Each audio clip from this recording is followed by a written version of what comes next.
Hi, I'm Kevin. We've gone through setup. We now have our starting city in Dallas and a second city established in this adjacent hexagon. Each of these cities is currently level 1. Right now, we're going to take a look at what you do on each of your turns.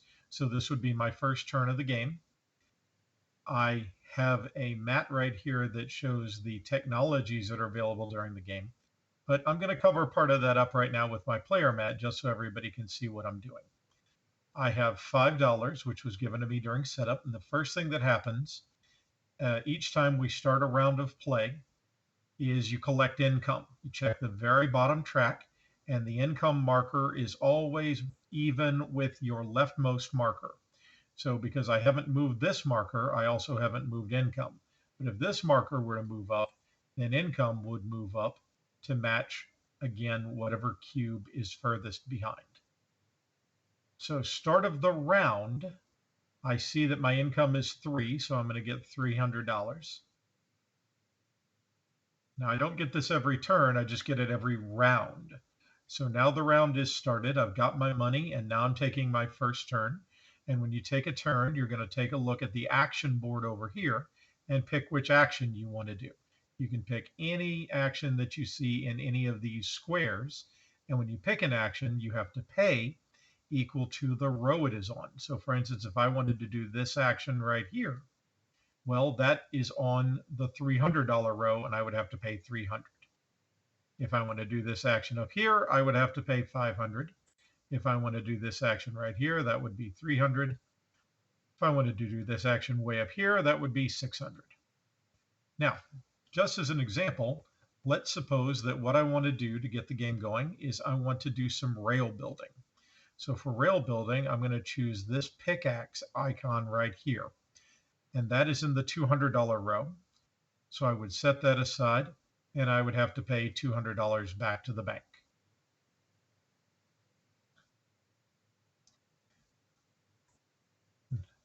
Now, what does the pickaxe action do? It lets you do two things. One thing it lets you do, going over to my town, is it lets you move your railway workers along rail. It also lets you move your railway workers across a path where you do not have rail and add rail as they move. It also lets you take railway workers. Let's suppose he's still back here. It lets you take railway workers off and replace them with brute squads, or it lets you move brute squads. Brute squads are used to defend your territory or to attack other players, and we'll talk about that in more detail later. You can also spend your resources to switch brute squads and turn them back into railway workers. So that's the kind of thing you can do with this pickaxe action. Now, very similar to that, with the spyglass, you can take actions that involve your explorers. So in this case, this spyglass action is on the $300 row, so I would have to pay $300 to do it. And what does the spyglass do? Well, that lets me move my explorers. They can move along rail. Explorers can also move into spaces without rail. And if that space has not been explored yet, then what an explorer does is they go to the stack of tiles for that terrain. So right here we see that this is plains.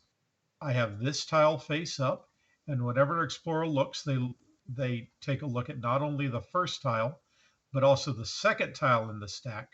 In this case, these two are identical, but the explorer gets to pick which one they want, place that tile down on the map, and then the tile that was not chosen is flipped and put at the bottom of the stack.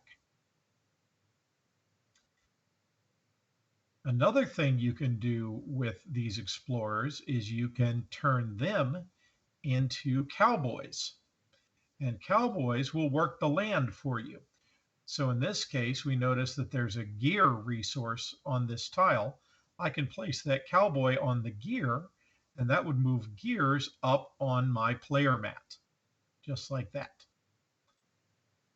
So that's the kind of things that you get to do with the spyglass action. And again, just like with the railway workers and brutes that we saw earlier, cowboys can be turned back into explorers. Another type of action we have is to go surveying, and that uses this map icon. In this case, surveying would cost me $200. Now, what surveying is for is this is a way to get resources that you're having trouble finding. As I said, your income is always even with your lowest resource. And right now, this resource right here, this iron, is running low. If you take an explore action, then you get to immediately go over to the supply of resources. And you take one of that resource and place it on your mat and push your resource pawn up by one space. And because I did that, now I have one more iron, which moved that cube up. And again, your income is always even with your lowest resource. So now my income moves up as well.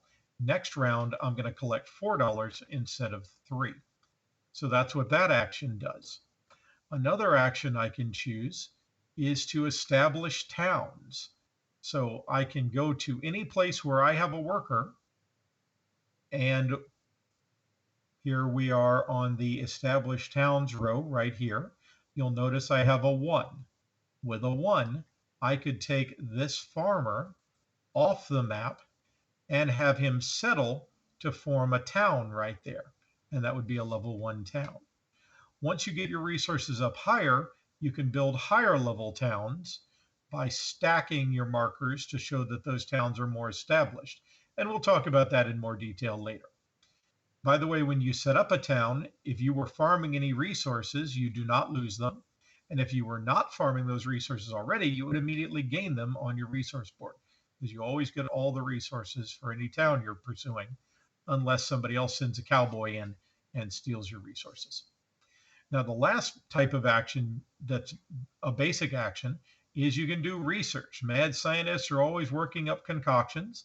And here's the mad scientist research icon. Now, when you do this action, you go to the bottom row right here, and you'll notice that I have 2 ability in there.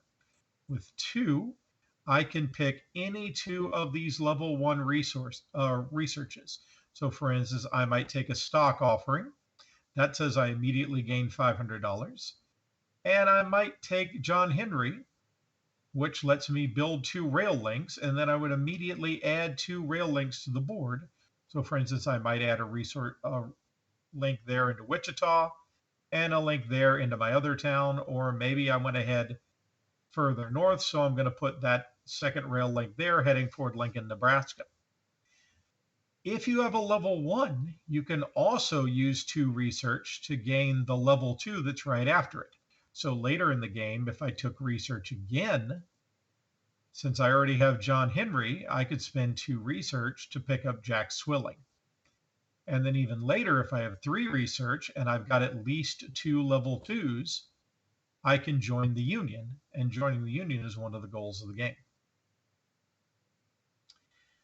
Now, there's one last action that's a little bit different from all the others, only a little bit. But it doesn't make much sense until after I talk about the first one. So that's why I waited until now.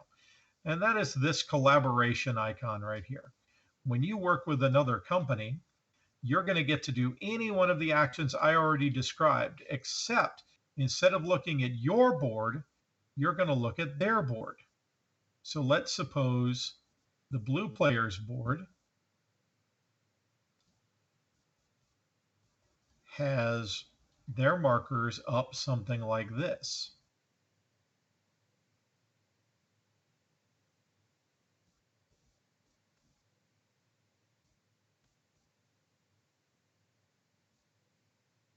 And I really want to do some railway worker actions. But on my board, you'll notice if I do railway worker actions, I only get 4 points to spend. But I look at Blue's board, well, on their railway worker track, they get 7 points to spend. That's way cooler. So what I'm going to do is I'm going to use this collaboration action. Now, this action came from the $300 row. but you actually always have to pay one more. So I'm going to pay 400, spend a 5 and take one back. And now I'm going to get to do the railway worker action, except instead of getting just the measly 4 action points I get, I'm going to get the 7 action points that blue has, and blue, it has all of my gratitude. So that's a quick rundown of all the actions in the game.